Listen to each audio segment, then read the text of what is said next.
Okay, so we're just looking at an FT7. Actually, let's get a bit of light on that, a bit better. Yeah, it might be a bit better. FT7 that's going over to a mate of mine in South Australia, and we've just got a 0.5 of microvolt heading into that at the moment. And let me just turn my generator down so you can actually hear the radio. That's better. That's sort of pointless here. And whoops, the other one. There, you can actually peak the RF on these things, of course. And that's hearing 0.5 of a microvolt beautifully, which is kind of nice. Let's just put that into transmit and have hello 1 2 hello. Actually got a bit of drive there. Oh, I'm going to try and whistle right now. Hello, all 14-15 watts off one of these things. Yeah, not too bad. But they were obviously 80 through to 10 meters, no WARC bands, these things. And actually, let's just test its power on 80 meters. 1 2 3 4 5. Yeah, same sort of power. It's all right. Just thought we might just do a little quick test. And actually peak on each band. Really, your peak is better. Actually, I'll do this in CW because I can sort of just quickly peak it one-handed, and it does give you a better indication of just exactly what powers you're getting out. About 15 watts on 40 meters. Come around onto. I'll just give that a bit of a little bit more on 20 meters. About 17, 18 watts on 20 meters. These will vary a bit, being a little bit older, these radios. Let's have a look. What do we got here? Oh, hang on, I haven't peaked it yet. Let's just see what we can peak that at. They're going to come around much more now. I'm going downwards, aren't I? Yeah, 15 watts, 15 point something. And then back up to 10 meters. Let's have a look. Let's make sure we were peaked before. Oh, yeah, 14, 15 watts, something like that. Come around. No, it's going to go down there. But, yeah, 14.7. Oh, that's good. Let's turn that down. Great little radios. Mate of mine is going over to in South Australia. He loves his QRP stuff, so getting one of these that's working. There's a reason I do videos on these things. It's the problem is that they do have a few issues with board contacts, and this one's really looking quite good actually. For my mate, he'll remain nameless just for the sake of this video, but he wanted a particular, a lot of these came out, they varied actually over the years as to what you'll find is in the 10 meter section. Sometimes you'll find someone's put a 29 meg, sort of for God knows what reason, because I couldn't think of one, to be honest. But more often than not, you'll find 28.5 to 29 megs. And of course, for the CW guy, he's going to want really the 28.0 to 28.5, and then also the thing with the 29.0 down to 28.5 was that you could always sort of sneak below the band, that's my marker that's on there too, by the way. So if you want to set your marker up, and there you sort of go. Actually, it's not set up very well at all at the moment.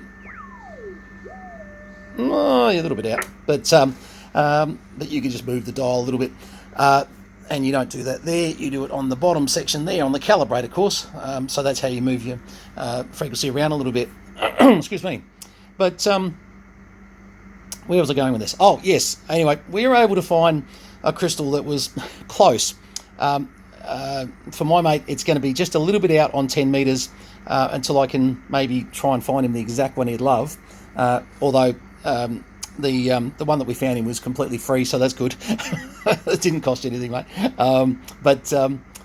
This will give you, just so you know, you can pop instead of a 42.5, and by the way, most of these, to be very honest with you, used to find in the 10 meter section, suddenly they had a 41.5 meg crystal. I don't know how many of those we've got lying around, in trays, and nobody kept the 42.5. So this is the problem with 42.5 meg crystals that make up the 28.0 to 28.5 meg being so difficult to get, because literally they were thrown away by people that put CB radio into the 10 meter section, which was always a little bit of a worry. But and let me just say, the person who's getting this radio is an ex-radio inspector. Now, that might narrow it down for people in VK5 as to who's getting this, and most of you will know him very well. But for the sake of anonymity and doing the right thing, I will try and refrain from using his name, but I did once send him a radio, which, would you believe it, did have a modification, an all band. From memory, it was an all band mod already done to it, and it was one of the ones that slipped through from us many years ago. These days we just don't send them out. If they have an all band mod, sorry, reverse it, and if it's got crystals needing to be changed, we do that. That's why we have probably the world's largest stock of 27 meg crystals for various radios, that mainly Yaesus. Anyway, so what we've done with this one is the closest we could get was a 41.4875 versus a 42.4875. Get that right. The 41.4875. The reason that just rolls off the tongue so easily, once again, that was the 27 meg crystal for the FT101 ZD, wasn't it? FT7 and the ZD. Yep. So we generally, once again, fall short of finding 42.41875 meg crystals as well when you need one. And I've actually thought about maybe getting a whole lot cut from China. Problem is, you've got to buy 500, but the cost of 500 is probably what it costs you to buy 2 crystals over here, so it's probably not so stupid. Anyway, but so what happens is, when my friend over in VK5 gets this, he's a few kcs high on 10 meters, but he's accurate on every other band, and that's sort of the little. But he does then get his ability to go right down, all the way through down to 28.0, and he can then get into the CW section, etc. And as you saw from the receive test before, they've actually got a really good receiver on these things. So look, I'm not set up at the moment to easily get an antenna out here. We've just finished the new room. We'll send you some video of that very, very soon. When I say finished, not quite finished. I had a few sick days, as per usual. You guys must be getting sick of the sick days talk, but anyway, today's been a good day, so let's just celebrate that. This one actually, we've got an original box that goes with that. See the FT7 box over there? So my mate gets an original box, and I think he gets an original manual, I'm pretty sure, actually. So, yeah, there you go. You got to get lucky sometimes.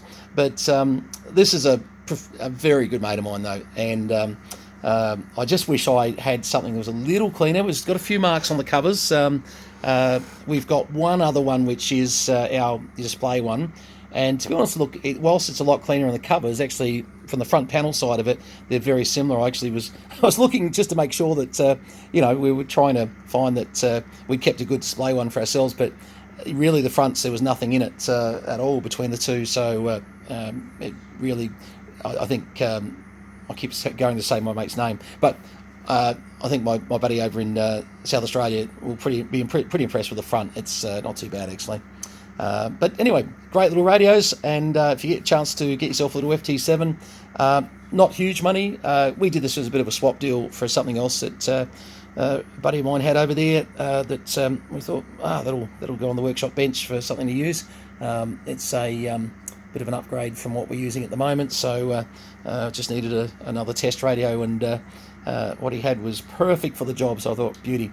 All right, well, this is just a quick, this one's more for my friend in South Australia to see, so if you're not gaining a lot out of this video, there's a good reason for it. Haven't gone through a lot of the, complicated FT7 operation, because there's not much complication to it. Pretty much turn it on, wind the mic gain up, make sure that you understand that the clarifier is like a receiver incremental tuning, and put the noise blanker on maybe, and just remember which mode you want to be in. And look, they work well. 1 2 3 4 5 1 2 3 test in my dummy load. 1 2 3 that's going nice. 1 2 3. Look, you know what? This one's a good one, and this actually, a bit of history. This one came out of P&R Communications in Mitchell Street, Weewar. Now that's the crowd up in Weewar that I went up to see earlier this year, and it was stinking hot, unbelievable temperature. And this actually was on their workshop bench, being used on their bench. So I had a feeling that this one might be a good one, being that it spent its life with techs. I'd sort of had a clue that they'd been into it because the screws weren't standard. A couple of things, always dead giveaways. But I don't know an FT7 on the market that hasn't had to have its covers taken off 100 times. Just remember, deoxit D5 is your friend for the FT7. Do not get in there and go scraping around on the brass connectors that are in them. Brass, copper, yeah, copper. Sorry, probably.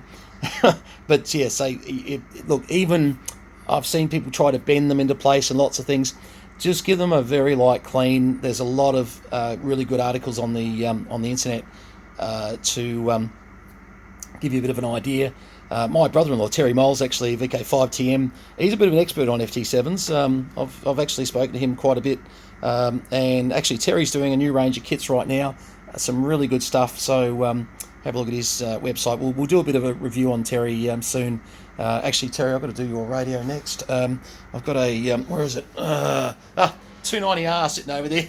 Okay, so we'll do that next. So if the next couple of videos are a little bit boring, it's just because they're just really ones to show people what they're sort of getting versus the normal rundown that we like to sort of do. But we're in a hell of a mess here at the moment. We'll get there.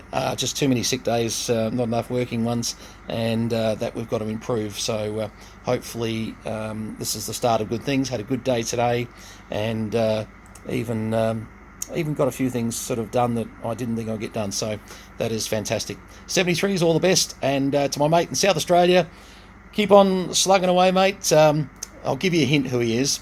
He's got a PhD. And he's a very clever fellow. The South Australians, that will be a dead giveaway. All right, I'm going to go now before I get in too much trouble. 73s from VK3, Charlie Mike. All the best.